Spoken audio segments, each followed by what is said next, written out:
right, here at Long Island MMA with Dennis Bermudez. How you doing, Dennis? Hey, what's going on, guys? All right, so now you had a very successful season on Tough. In your fight against Corsani, he was lighting you up there for a bit, but you wound up with that guillotine choke, and not only did it win you the fight, you won the submission of the season, which put a little bit of money in your pocket. Yeah, I knew if I took him down, it was going to be game over, you know, so I was really chasing the takedown, but I wasn't setting up with strikes. I was shooting from far away, and that gave him, you know, more of an opportunity. And then I took a huge hit, got the takedown, pushed through it, and then finished the fight with a guillotine. Yeah, and you know, and plus you get that $25K bonus money for that, and then moved you into the finals where you faced Brendao, and that was kind of a little bit of a reversal there. You were doing great things with the stand-up, and then he got that submission at the end. Yeah, since from where I left the show to the finale, we went to work on my hands, me and Keith Trimble at Belmore Kickboxing, and I think we proved my stand-up 110%. So we were very confident going in that fight with my hands, you know. So we went to it. You know, and we had him backing up, and the game plan was working. And then we dropped him, and then I thought I had him dead to rights, you know. I thought he was completely done. Some people say I might have even woke him up when I hit him again. Right. And you know, my hat goes off to him. He was able to pull off that submission, and under the hits I was hitting with, like, wow, dude.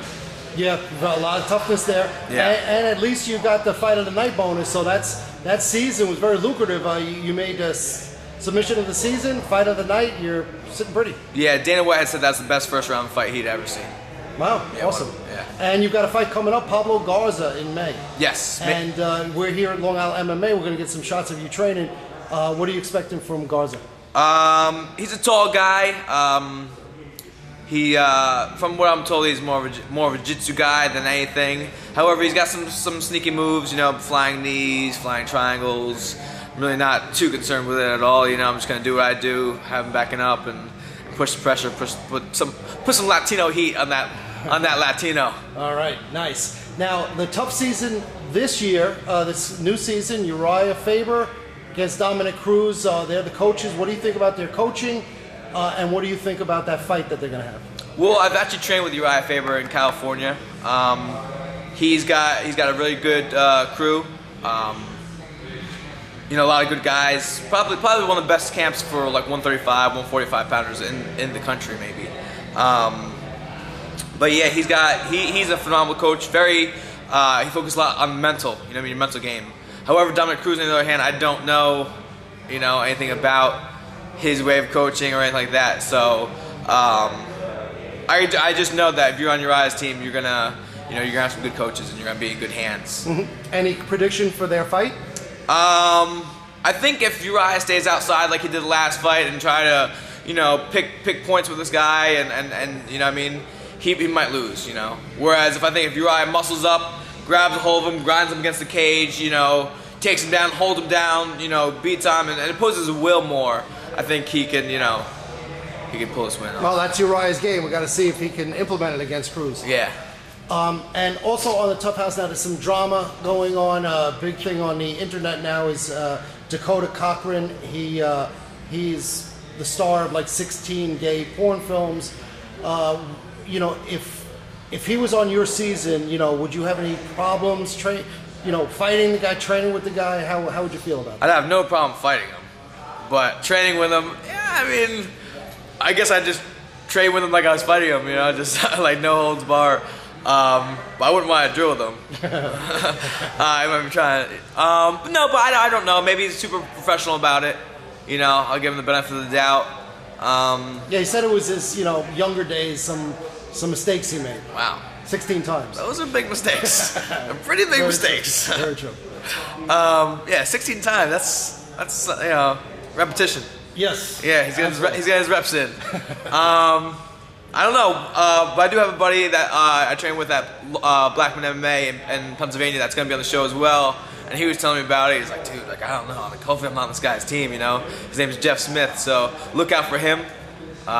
He should be doing big things. Well, you roll with a guy named Dino, so you're kind of familiar with that anyway. Right. So, Now, moving on to more controversy, and this is kind of ties in with the Dakota thing. Chandella Powell, popular UFC Octagon girl. There was some, you know, soft core kind of porn shots of her way back when. Right. And she hasn't been seen in the UFC since. Do you think she is cut, should be cut? What's your take on that situation? I did hear that she got released. I mean, not from, you know, any UFC sources, just, you know, some guys in the gym. Saw the pictures. I didn't look for, they were showing to me on a phone. I mean, Dana White holds us, you know, all UFC staff at a, you know, we have to walk a straight line, you know, and if you fall off that path, you know, it makes him look bad, you know. Right. And if she were to be fired, I mean, I get it, I guess, you know what I mean. If it's prior to UFC, then that's her past, and you can't really, you know what I mean. But I mean, if it happened, you know, while she's in the UFC, then that might be a, you know, breach to her contract. So I don't know for sure, but she's my favorite ring girl. So. Oh, nice. Yeah, she's a hottie. So hopefully she'll be back. And speaking of walking a straight line, Nick Diaz got that, you know, marijuana bust. Right now he's suspended until they formally suspend him. We don't know what that suspension will be. What's your take? Is it a performance-enhancing drug, or should they even test for that?